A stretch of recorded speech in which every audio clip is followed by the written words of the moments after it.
A very warm welcome to everyone in today's audiopod, where we are going to talk about the mental healings in ancient times from the book Power of Your Subconscious Mind, written by Dr. Joseph Murphy. Down through the ages, men of all nations have somehow instinctively believed that somewhere there resided a healing power which would restore to normal the functions and sensations of man's body. They believed that this strange power could be invoked under certain conditions and that the alleviation of human suffering would follow. The history of all nations presents testimony in support of this belief. So before we begin this chapter, let's understand what is mental healing and why do we need mental healing. Mental health includes our emotional, psychological and social well-being. It affects how we think, feel and act. It also helps us determine how well we can handle stress, criticisms, relate to others and make healthy choices. Mental health is important at every stage of life, from childhood to old age and until we die. In psychological terms, mental healing is a process of attempting to heal a mental disorder by using therapies such as visualization and suggestion.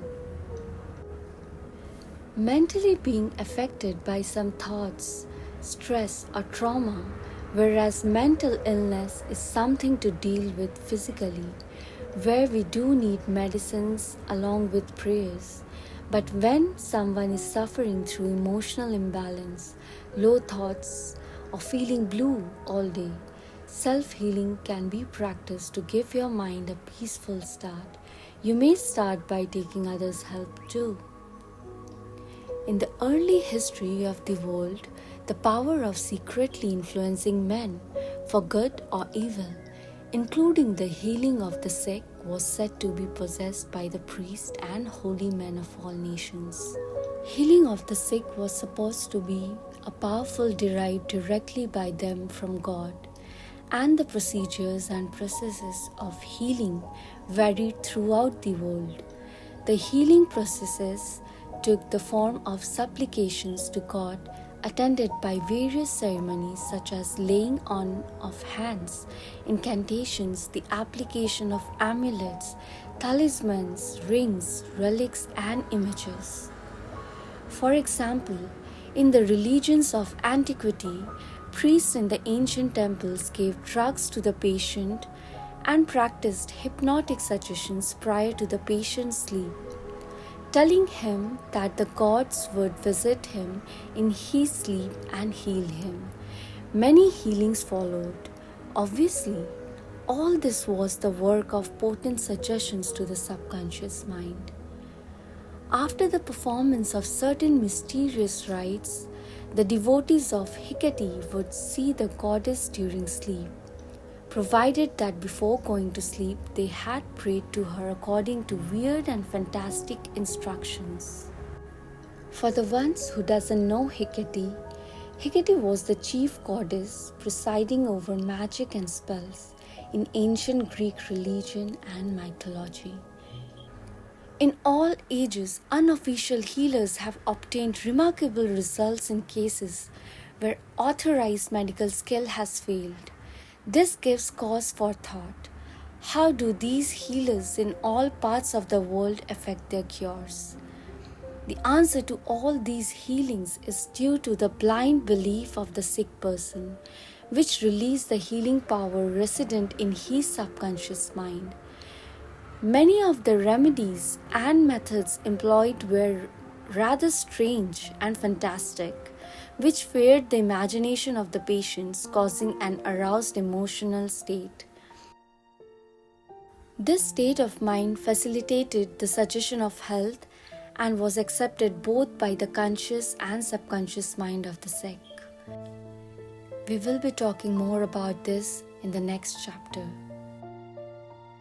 If we see the biblical accounts of the use of the subconscious powers, in Mark 11:24, it is written, "What things soever ye desire, when ye pray, believe that ye receive them, and ye shall have them."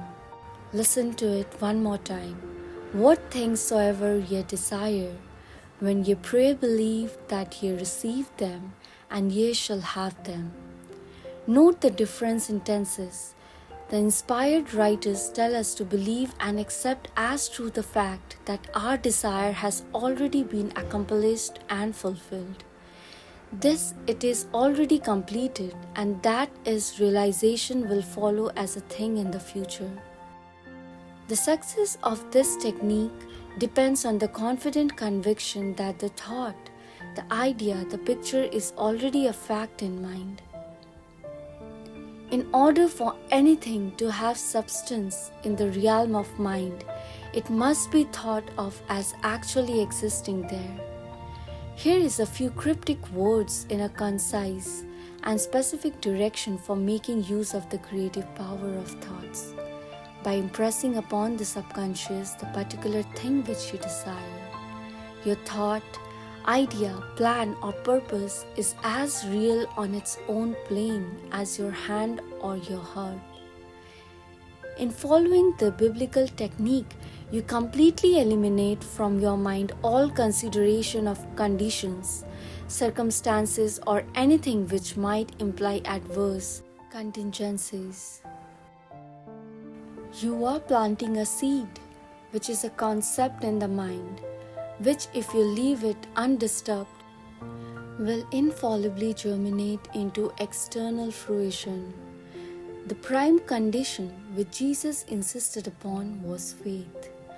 Over and over again you read in the Bible, "According to your faith is it done unto you." If you plant certain types of seeds in the ground, you have faith they will grow after their kind. This is the way of seeds and trusting the laws of growth and agriculture. You know that the seeds will come forth after their kind. Faith, as mentioned in the Bible, is a way of thinking, an attitude of mind, an inner certitude, knowing that the idea you fully accept in your conscious mind will be embodied in your subconscious mind and made manifest. Faith is accepting as true what your reason and senses deny. That is, a shutting out of the little rational, analytical, conscious mind and embracing an attitude of complete reliance on the inner power of your own subconscious mind.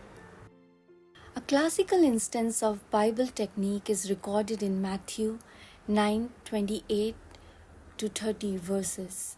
"And when he was come into the house, the blind man came to him, and Jesus said unto them, Believe ye that I am able to do this? They said unto him, Yea, Lord. Then touched he their eyes, saying, According to your faith be it unto you. And their eyes opened, and Jesus straitly charged them, saying, See that no man know it.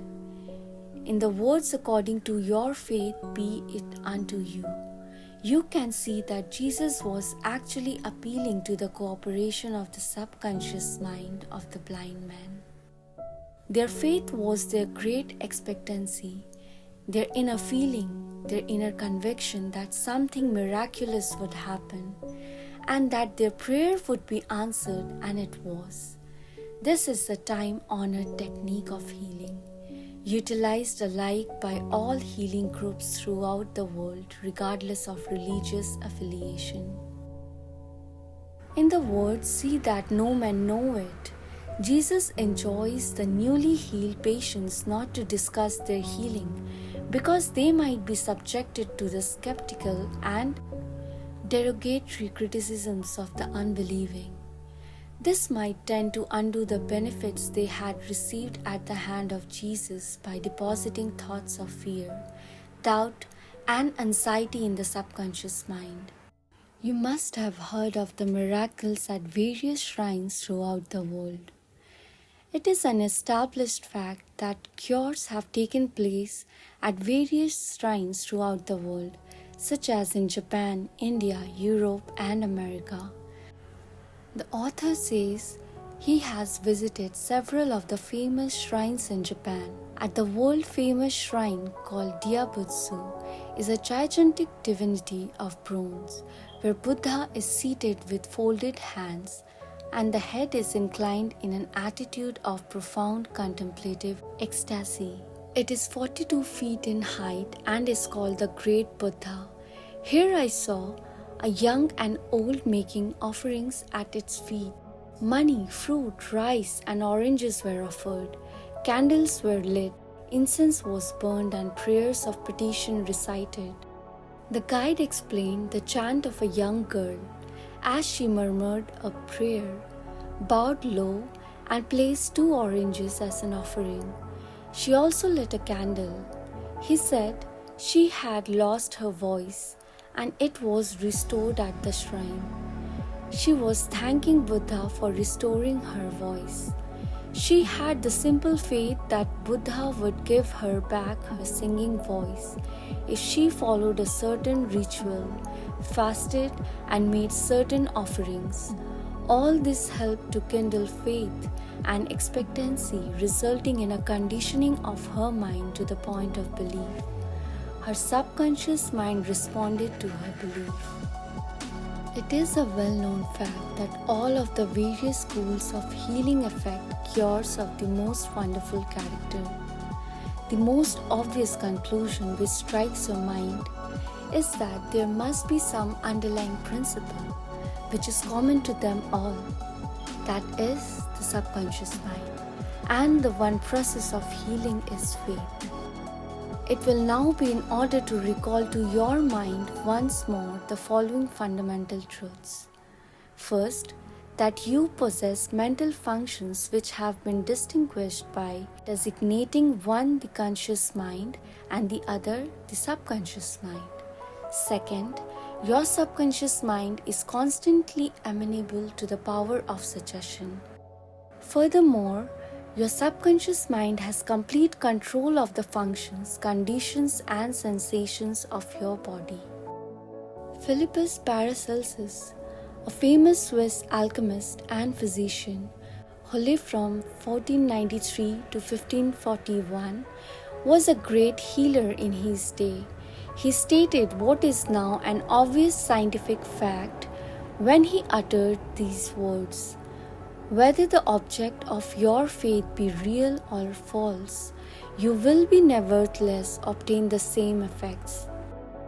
Thus, if I believed in Saint Peter's statue, as I should believe in Saint Peter himself, I shall obtain the same effects that I should have obtained from Saint Peter. But that is superstition. Faith, however, produces miracles, and whether it is true or false faith, it will always produce the same wonders.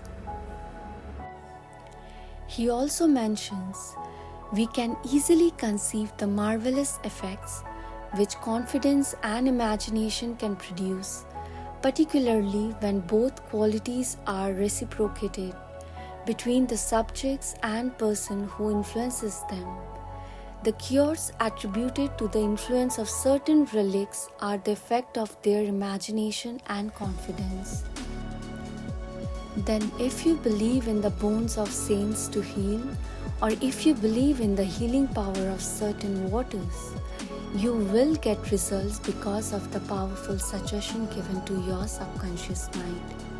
It is the latter that does the healing. With the small affirmations for ourselves, we end this audiopod. Repeat the affirmation with me by closing your eyes. I am loving and healing myself on all levels: spiritual, mental, emotional, and physical. I am loving and healing myself on all levels: spiritual, mental, emotional, and physical. As you believe, ye shall be done unto you. Have a good day.